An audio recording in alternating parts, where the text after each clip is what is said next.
इतने मायूस तो हालात नहीं, जाने क्यों लोग घबराए हुए हैं। Jan Nisar Akhtar. Hello friends, this is doctor Seema Joshi, certified child counsellor and parenting coach. Friends, इन दिनों हम पेरेंट चाइल्ड रिलेशनशिप पर बात करने के लिए पेरेंटिंग एक यात्रा स्वयं की ओर नाम से एक सीरीज़ आप सबके साथ शेयर कर रहे हैं, जिसका आज 5th पार्ट है।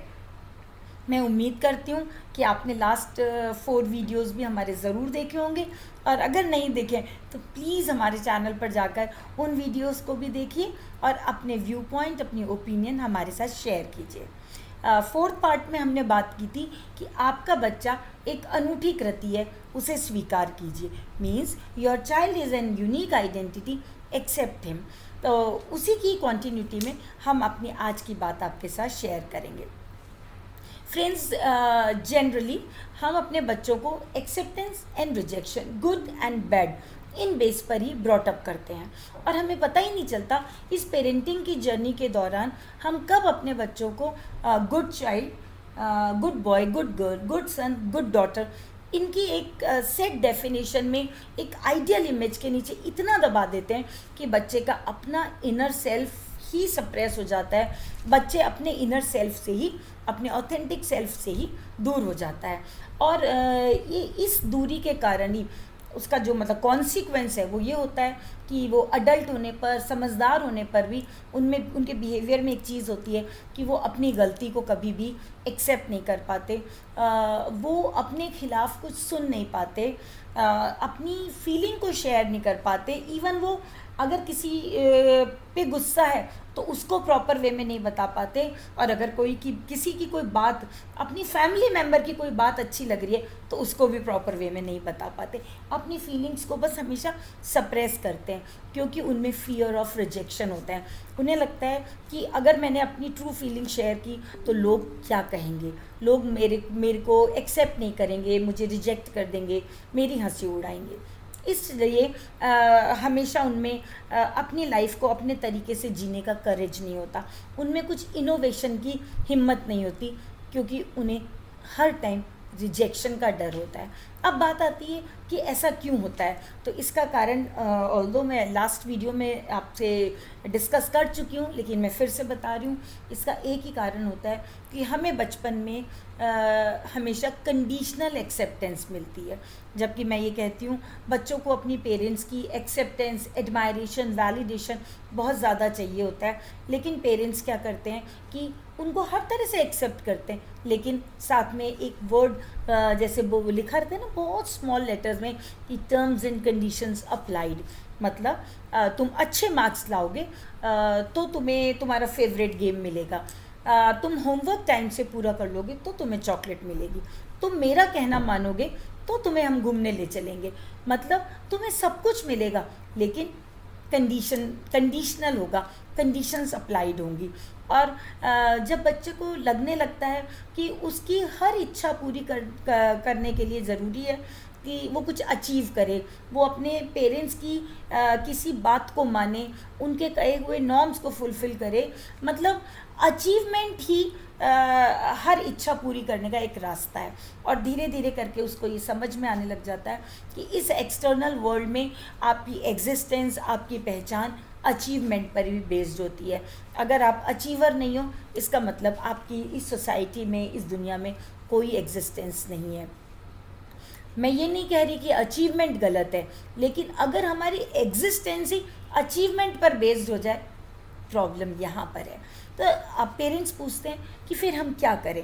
तो पेरेंट्स को मैं एक ही बात कहूँगी, पेरेंटिंग का कोई क्विक फिक्स मेथड नहीं है, इसका सिर्फ एक ही रास्ता है, एक ही पाथ है कि आप अपने बच्चे को वो जैसा है वैसा एक्सेप्ट कीजिए।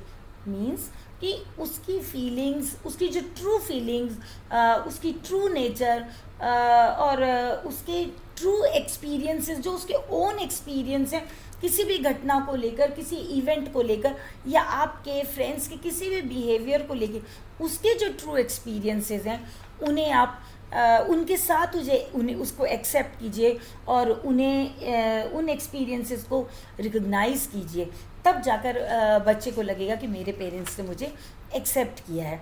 और इसके अलावा पेरेंट चाइल्ड रिलेशनशिप को स्ट्रॉन्ग करने का कोई और रास्ता नहीं है, कोई और जरिया नहीं है। फ्रेंड्स, बच्चों में पेरेंट्स की एक्सेप्टेंस की इतनी ज़्यादा क्रेविंग होती है, और जब वो नहीं मिलती है तो वो धीरे धीरे शिफ्ट होती है, क्योंकि फोकस तो वही है कि मुझे दुनिया एक्सेप्ट करे, मुझे माने। तो धीरे धीरे करके हम एक्सटर्नल वर्ल्ड में जाते हैं, और जिन बच्चों को पेरेंट्स से एक्सेप्टेंस नहीं मिलती तो उन्हें इस दुनिया में एक डर लगता है कि सब लोग मुझे रिजेक्ट कर देंगे, और इसी का कॉन्सिक्वेंस ये होता है कि जनरली आपने जब ये आईआईटी का रिज़ल्ट आता है, या जो बच्चे उसकी कोचिंग में जाते हैं, या यूपीएससी के एग्ज़ाम के टाइम, नीट के एग्ज़ाम के टाइम जो बच्चे नहीं क्रैक कर पाते, या बीच कोचिंग के दौरान ही उन लोगों को लगता है कि ये this is not my cup of T, तो वो सुसाइड तक कर लेते हैं। और उन बच्चों के पास जो सुसाइडल नोट मिलता है उसमें यही लिखा रहता है कि मम्मी पापा मुझे माफ़ कर देना, मैं अच्छा बच्चा नहीं बन पाया, या मम्मी पापा मुझे माफ़ कर देना, मैंने वो नहीं कर पाया जो आप चाहते थे, मैं आपकी ड्रीम्स को फुलफ़िल नहीं कर पाया, तो मम्मी पापा मुझे माफ़ कर देना, okay bye mom bye dad. ये एंड रिज़ल्ट है। तो इसलिए हम कहते हैं कि बच्चों को एक्सेप्ट कीजिए। अब यहाँ पे बात आती है कि इस चीज़ पे तो हम बहुत बात कर चुके, लेकिन मैंने हमेशा कहा है कि पेरेंट बनना सिर्फ बच्चे को ब्रॉटअप करने तक ही मतलब रेस्ट्रिक्टेड नहीं है। पेरेंट बने हैं तो आपको एक बहुत बड़ी स्पिरिचुअल अपॉर्चुनिटी मिली है, क्योंकि याद रखिए लाइफ में सबसे ज़्यादा ज़रूरी है ख़ुद को जानना। जब हम खुद को जान लेते हैं तो हमारी लाइफ में एक कंफर्ट आ जाता है, हमें दूसरों के लिए भी एक्सेप्टेंस होती है। तो इसलिए बच्चे जो हैं वो ख़ुद को जानने का एक अवसर मिले हैं आपको। प्लीज़ इस अवसर को जितना ज़्यादा हो सके एक्सप्लोर कीजिए, एक्सप्लॉइट कीजिए, यूज़ कीजिए। देखिए इसमें होता ये है कि आपका बच्चा टेंट्रम शो कर रहा है, आपका जो टॉडलर है वो टेंट्रम शो कर रहा है, तो हम देखते हैं कि जो बच्चा टेंट्रम शो कर रहा है तो आपके अंदर का भी टॉडलर, आपके अंदर का चाइल्ड भी तैयार हो जाता है, और बराबर मतलब हम बच्चे को गुस्सा करने के लिए रोकते हैं, खुद गुस्सा करके हम तेज़ आवाज़ में धीरे बोलना सिखाते हैं।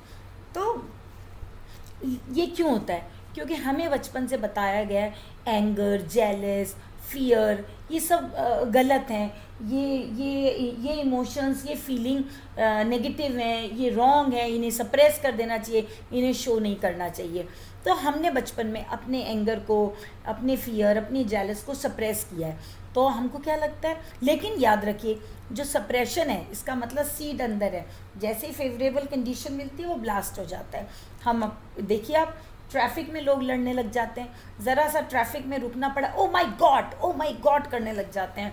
और सोसाइटी में अपनी फैमिली में हर जगह उनमें एक एंगर दिखाई देता है। बच्चा बचपन में कहता है कि मुझे अपने ब्रदर से जेलसी हो रही है, तो हमें लगता ये कैसे कर सकते हो, ये गलत है, क्योंकि हमें यही सिखाया गया है। लेकिन हमारे अंदर वो है, और वो चीज़ जब हम अपने बच्चे में देखते हैं, क्योंकि हमको ये मालूम था ये गलत है, तो हम बच्चे में देखते हैं तो हम इनसिक्योर हो जाते हैं, हमें डर आ जाता है, अरे ये रॉन्ग बिहेवियर ये करेगा तो इसी सोसाइटी में कैसे रहेगा, तो हम उसको वहीं पे सप्रेस करना चाहते हैं।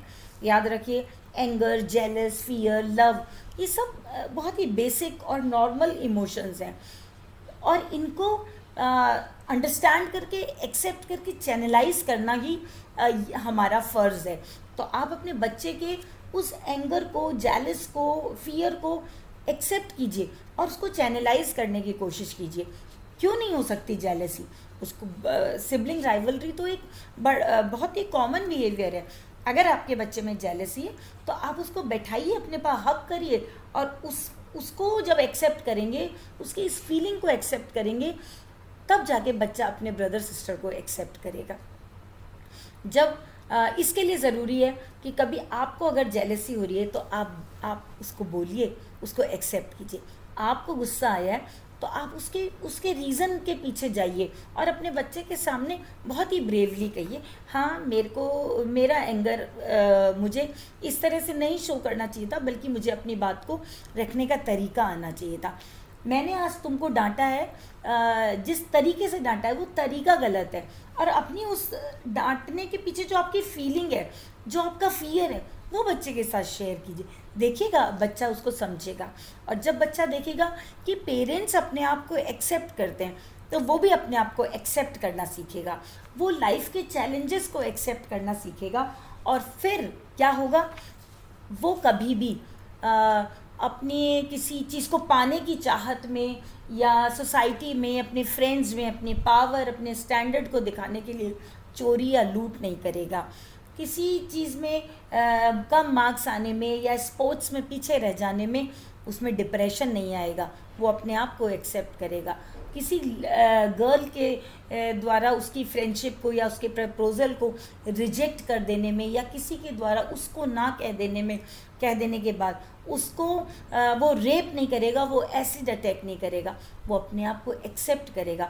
उसे मालूम होगा कि अगर ये मेरी लाइकिंग है, ये मेरी लाइफ जर्नी है, तो सामने वाले की भी अपनी जर्नी है, अपनी लाइकिंग्स एंड डिसलाइकिंग्स हैं। याद रखिए, इस दुनिया में दूसरे आइंस्टाइन या बिल गेट्स या महात्मा गांधी की ज़रूरत नहीं है। हर बच्चा यूनिक है। हर इंसान इस प्लैनेट अर्थ पर अपनी एक नई जर्नी के साथ, अपनी एक नई पहचान, एक नई आइडेंटिटी, एक नए ट्रेड्स के साथ दुनिया में आया है। हमारा काम है कि हम उसकी उस जर्नी को एक्सेप्ट करें और रेलिश करें, और साथ ही ये तभी पॉसिबल होगा जब हम अपनी जर्नी को, अपने आप को एक्सेप्ट करेंगे, अपने होने का जश्न मनाएंगे, अपने बच्चे के होने का जश्न मनाएंगे, ना कि उसके अचीवमेंट्स का जश्न मनाएंगे। तो फ्रेंड्स, ध्यान रखिए, लाइफ इज़ प्रेशियस। ये लाइफ मिली है सिर्फ यूं ही जीने खाने पीने के लिए नहीं बनी मिली है। आज आपके पास मौका है, आपका बच्चा है, उसमें आप अपने आप को देखिए, उसको तो एक्सेप्ट करना ही है, ख़ुद को भी एक्सेप्ट कीजिए। और यहीं पे मैं अपनी बात ख़त्म करती हूँ। फ्रेंड्स, अगर आपको मेरा वीडियो अच्छा लगा हो तो प्लीज़ इसे लाइक कीजिए और अपने डियर वंस के साथ शेयर भी कीजिए, क्योंकि याद रखिए, लाइफ इज़ प्रेशियस। ये अचीवमेंट बेस्ड नहीं होनी चाहिए, ये एक्सेप्टेंस बेस्ड होनी चाहिए। तभी ये दुनिया, ये प्लैनेट अर्थ खूबसूरत होगा, आपकी ज़िंदगी खूबसूरत होगी। Thank you so much.